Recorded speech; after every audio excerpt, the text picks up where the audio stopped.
Ma'am आप पहले फेस्टर के लिए अपना बस मुझे नाम बता दीजिए। रेनू भसीन। रेनू भसीन जी। तो रेनू जी, जी मुझे मुझे बस आज आपसे आपके बचपन के बारे में कुछ बातें करनी है। हाँ, बचपन में जैसे कि मेरे को याद है जब मैं 2.5 साल की थी तो मेरे को पढ़ने का बहुत शौक़ था। जी। तो मेरे मम्मी ने मेरे को स्कूल भेजा तो सबने बोला कि इतनी छोटी बच्ची तो स्कूल नहीं जा पाएगी। तो अगले दिन उन्होंने बोला ठीक है नहीं जाएगी तो कोई बात नहीं है, हम नहीं भेजेंगे। लेकिन अगले दिन जब उन्होंने सुबह उठ के देखा तो मैं तैयार होके और जाने के लिए बैग वैग लेके मैं जाने के लिए तैयार खड़ी थी। तो उम्र और क्या थी आपकी? उस टाइम मैं 2.5 साल की थी। अच्छा, जब मैं KG1 में गई उस टाइम में हम KG1 में, क्योंकि मेरा बर्थ है 56 का, तो उस टाइम में मैं 2.5 साल में मैं स्कूल गई थी। और स्कूल की मेरे को अभी भी धुंधली याद है कि हम वहाँ पे जैसे जाते थे पूरा जैसे 12 बजे तक पढ़ाई होती थी और उसके बाद वो हमें सुला देते थे, खाना खा के हम लोग सो जाते थे।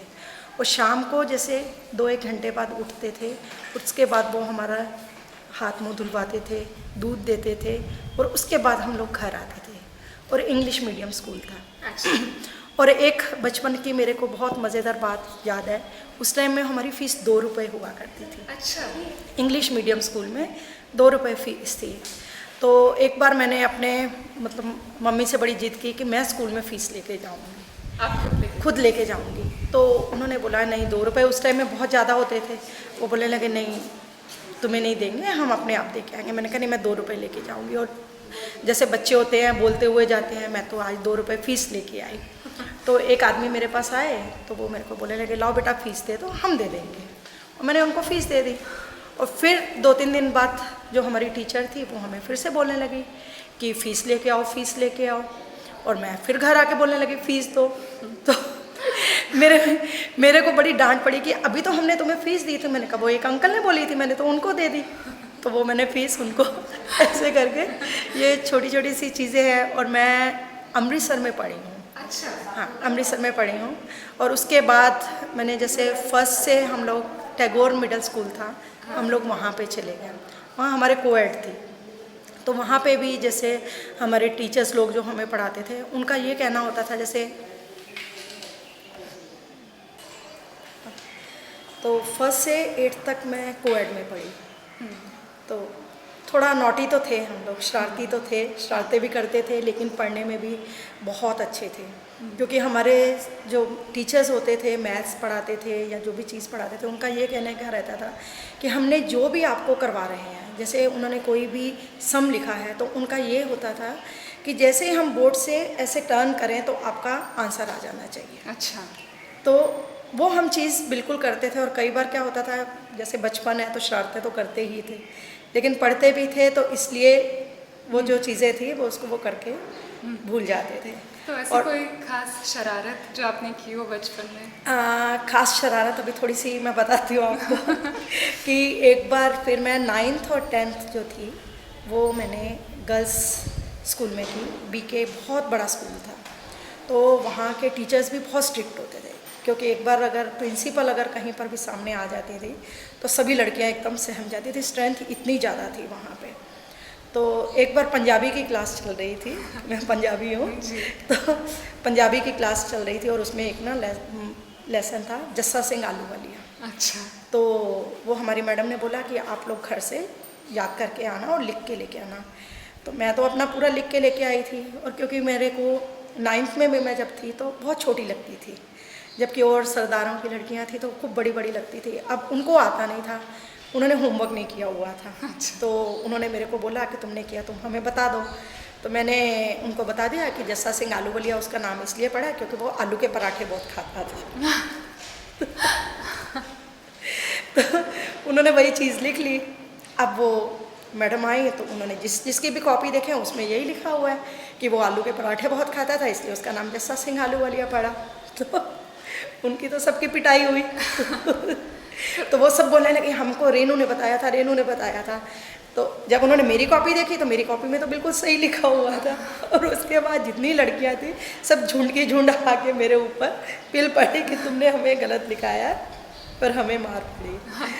और पंजाबी स्टेट होने में भी पर भी मेरे को हिंदी में बहुत इंटरेस्ट था, अच्छा तो फिर मैंने आगे जाके हिंदी में मैंने एमए की। अच्छा हाँ, हिंदी में एमए की। नॉन हिंदी स्पीकिंग स्टेट में मैंने हिंदी में एमए की थी, तो उसके लिए फिर हमें स्कॉलरशिप भी मिली वहाँ पे, और बहुत अच्छा लगता था मेरे को हिंदी में पढ़ना।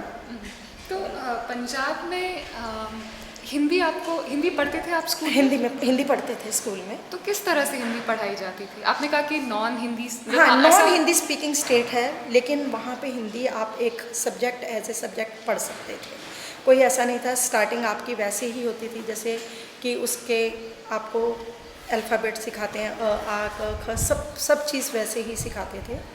तो उसमें बस मेरे को इंटरेस्ट था, तो उसी से आगे बढ़ते हुए जैसे मैंने ग्रेजुएशन भी की तो उसमें भी मेरा हिंदी सब्जेक्ट था। उसके बाद मैंने पोस्ट ग्रेजुएशन की तो उसमें भी मैंने हिंदी में मैंने की। अच्छा तो मेरे को अभी भी वैसे हिंदी में बहुत इंटरेस्ट है, लेकिन पढ़ाती में मैथ्स हूँ अभी। अच्छा पढ़ाती मैथ्स हूँ। और बचपन तो खैर वैसे ही, अमृतसर में ऐसी कोई आप पूरा बचपन आपका पूरा अमृतसर बचपन में? मेरा अमृतसर में ही बीता। हाँ और अमृतसर की यादें तो खैर ख़त्म होने वाली चीज़ नहीं है। जी अमृतसर में बहुत अच्छी अच्छी चीज़ें हैं, जैसे स्वर्ण मंदिर, जलियांवाला बाग, दुर्गियाना मंदिर, ये सब जगह बहुत ही वर्थ सीइंग है। और स्वर्ण मंदिर तो वैसे ही वर्ल्ड फेमस है। खाना पीना वहाँ का बहुत ही रिच है, सभी चीज़ें। तो कभी बचपन में दोस्तों के साथ या सहेलियों के साथ आप लोग ऐसी जगह पे बाहर घूमते थे? बाहर जाते थे हम लोग, वहाँ पर भी घूमते थे जैसे। और वैसे भी जैसे एक बार हम लोग अपने पूरे फ्रेंड्स के साथ वैष्णो देवी गए, अच्छा वहाँ पे हमने खूब इंजॉय किया हाँ जाके।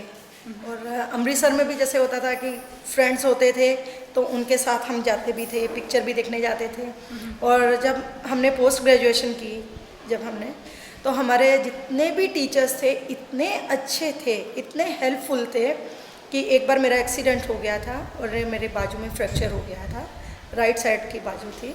उन्होंने इतनी हेल्प की कि जितने नोट्स वगैरह थे सब जो भी थे उन्होंने मेरे को दे दिए कि नहीं आप वैसे करके पढ़ लो। और जब कभी हमारा मन नहीं होता था तो हम बोल देते थे सर आज नहीं पढ़ेंगे, आज तो हम ना पकोड़े खाएंगे। अच्छा। तो वो भी खिला देते थे। अच्छा। इतने हेल्पफुल प्रोफेसर्स थे हमारे कॉलेज में? कॉलेज में डीएवी कॉलेज से मैंने एमए किया जी। और उसमें कोएड में ही एमए किया। और बहुत ही इतनी हेल्प करते थे कि आपको अगर किसी भी चीज़ की मुश्किल पड़ती है और कोई कोचिंग नहीं, कोई कुछ नहीं, आपको कुछ भी करवाना पूछना है उनसे, इवन कि आप उनके घर जाके भी उनसे हेल्प ले सकते थे। बहुत ही हेल्पफुल थे प्रोफेसर्स भी। तो आपने जैसे कहा कि आप गर्ल्स स्कूल में पढ़ते थे। हाँ, बीच में नौ- मैं कोएड में भी, ninth और- हाँ 9th और 10th मैंने गर्ल्स स्कूल में किया। तो उस ज़माने में आपको लगता है कि गर्ल्स को, लड़कियों को बचपन में ज़्यादा आज़ादी थी आज के मुकाबले, या आज की लड़कियों को ज़्यादा आज़ादी है नहीं उस पहले, उम्र की लड़कियों को? लेकिन मेरे को ये मालूम है कि मेरे पेरेंट्स बहुत फेथ करते थे। मेरे पेरेंट्स उस टाइम में बहुत फेथ करते थे। उनको कभी ये नहीं होता था कि हाँ किसी गलत रास्ते में जा सकते। और मेरे को लगता है कि अगर पेरेंट्स थोड़ा सा सही रास्ता बताएं बच्चों को तो उससे बहुत फ़र्क पड़ेगा। अच्छा।